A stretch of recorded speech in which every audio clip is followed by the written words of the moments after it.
spécialiste Anthony Morel, les imprimantes 3D à la rescousse des hôpitaux, Anthony. Exactement, on va pouvoir se servir des imprimantes 3D pour fabriquer tout et n'importe quoi. Ça a commencé d'ailleurs. Ça a commencé, et y compris les masques de protection, les fameux masques dont on est en manque en ce moment, et ben on peut les fabriquer avec une imprimante 3D. C'est une start-up chilienne qui a eu cette idée, ils ont déposé un brevet pour ça. Vous allez voir à quoi ça ressemble pour ceux qui nous regardent sur RMC Découverte. Donc en gros, le principe c'est on part d'un modèle informatique et avec une imprimante 3D, on va couche par couche comme un millefeuille fabriquer toutes les pièces qui composent ce masque, les différents filtres, etc.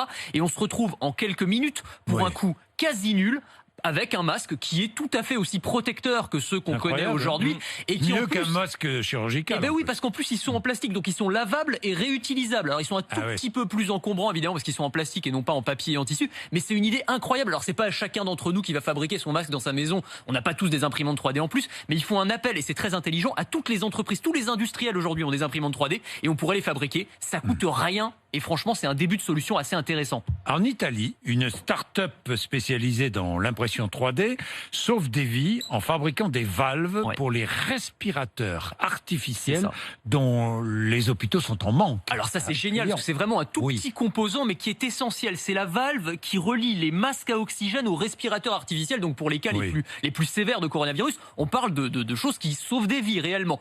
Là, on est en rupture de stock des hôpitaux, notamment dans le nord de l'Italie. Et donc on a une start-up qui a dit, mais attendez, moi je vais vous les imprimer en 3D. Ils ont fait un modèle en 3D, ils ont imprimé en plastique, ça coûte 1 euro à produire pour une petite valve. On les utilise aujourd'hui dans les hôpitaux italiens, alors que la pièce originale coûte 11 000 euros quand on veut la commander. Vous vous rendez compte ? Et ça ne s'arrête pas au matériel médical, l'imprimante 3D. On peut aussi fabriquer, alors c'est une start-up belge, je trouve que l'idée est très ingénieuse, et pour le coup c'est tout bête. Ils ont créé un adaptateur pour poignée de porte imprimé en 3D. C'est une petite plaque de plastique qu'on accroche à la poignée et qui permet d'ouvrir n'importe quelle poignée de porte avec le coude ou avec le poignet. C'est génial, c'est tout bête, vraiment c'est une plaque de plastique. C'est très intelligent. Et ça encore, avec une imprimante 3D, ça se fait en 5 minutes et ça coûte rien, quoi. Donc c'est vraiment des super bonnes idées.